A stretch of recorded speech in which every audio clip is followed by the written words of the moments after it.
session.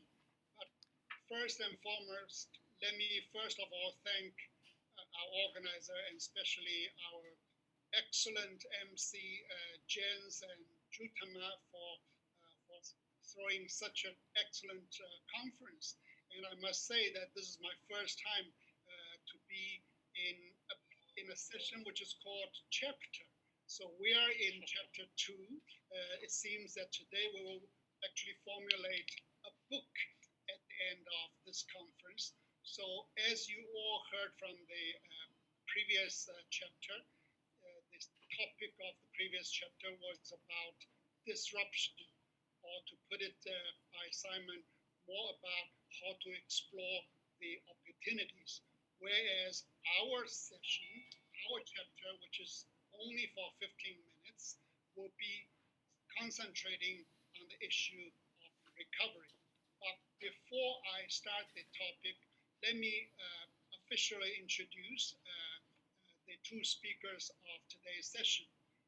By the way, my name is Shu Jing, and I send my greetings to you from Madrid, the capital of Spain.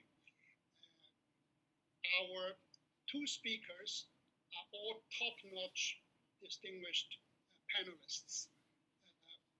As you can see from the screen, let me first welcome His Excellency Honorable Kong Wirasak, who is the current Senator of the Royal Kingdom of Thailand, but more importantly, the former tourism ministers for 2 terms of the government.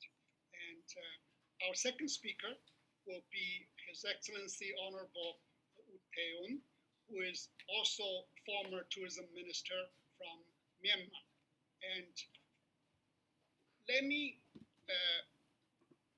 as you heard from the previous chapter, that the topic was more concentrating on the impact of this particular pandemic on our travel industry.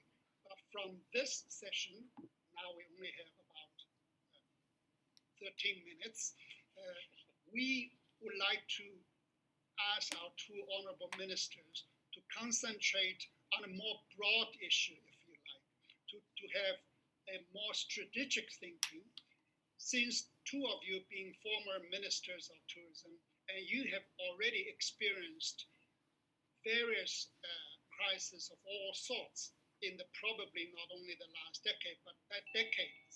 And you being the tourism ministers in the past, what would be your take when it comes to crises of this nature? And especially anything that you wanted to recommend to our current policymakers as strategic thinking, but more importantly, any out-of-the-box thinking. Now, let me give the floor to Kong Wirasa. Of course. Very nice to see you again, Mr. Jing, and also all the audience in this webinar. I think the first question, all of us very hard around the globe. And I agree with the previous chapter speaker saying that the flexibility, adaptability, and also keep communicating and handle it well as we are going along. Nobody knows what is the right answer for this situation, but at least we have seen that we have to be jumping out of the box and try to do something new. First thing new is to rethink. Rethink of if we are going to make it through, and of course, if we are going to make it through to the other side of the channel, how would we like to see it better? Therefore, first I would be asking a lot of my folks in the country, especially the banker, saying, do you still believe in our industry of the traveling and hospitality and management? And they said, yes. And I say, well, if it's going to be there prosperously 3 years from now, will you be agree? And most of them will say, yes, I still agree. And I say, where is the credit? Give us the credit. Then is the loan. It's going to be a commercial loan, soft loan, whatever it is, but it's come with the credit. Let's talk about credit. Let's not talk about hope, because we already know and we have to believe that on the other side of the tunnel, there will be a lot of people traveling back again. Of course, yes. If we look at the example of what happened to the airlines industry at the moment, 20 of them have already gone bankrupt. 100 more of them are talking about consolidation. But then again, nobody said that all planes are going to be parked there forever. So it's going to be flying back in 4 years terms, depends on which region. And in Southeast Asia, we are the most resilient area in the world. Therefore, there will be carriers. There will be people who will be sitting on that carrier. Now, that's aviation industry. Another is that connectivity that ASEAN have been working together in the last 3 decades. Now we can travel from one place to another more easily. In the last 20 years, there's been a lot of paper needed, documentation to show beforehand, but now it's different. We are waiting for each government to reopen their border. In Thailand now, starting from the 1st of October, we are talking very seriously about reopen some particular area like Phuket or Samui.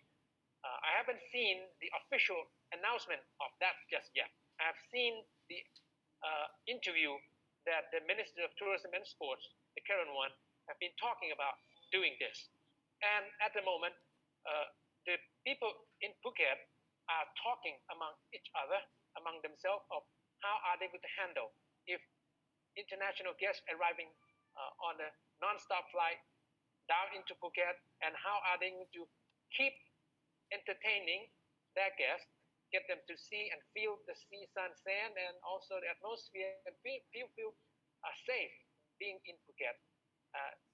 Of course, those are the challenge that lie ahead in the next months.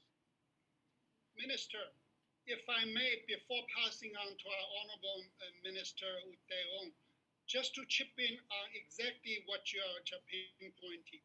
Earlier, you were mentioning about the broader keywords. I hear belief, I hear hope, and I hear strong resilience. Then you talked about the specifics, about Phuket and about all these. Now, within the specifics, I would say there are probably 3 levels that you need to think as a travel industry.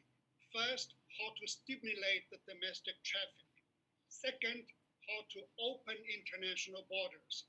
And 3, probably some kind of a point-to-point travel bubbles.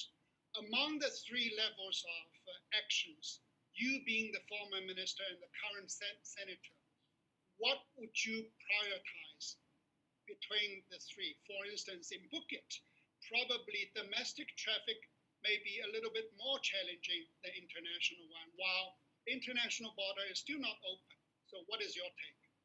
Yeah, it depends on it's different from one destination to another.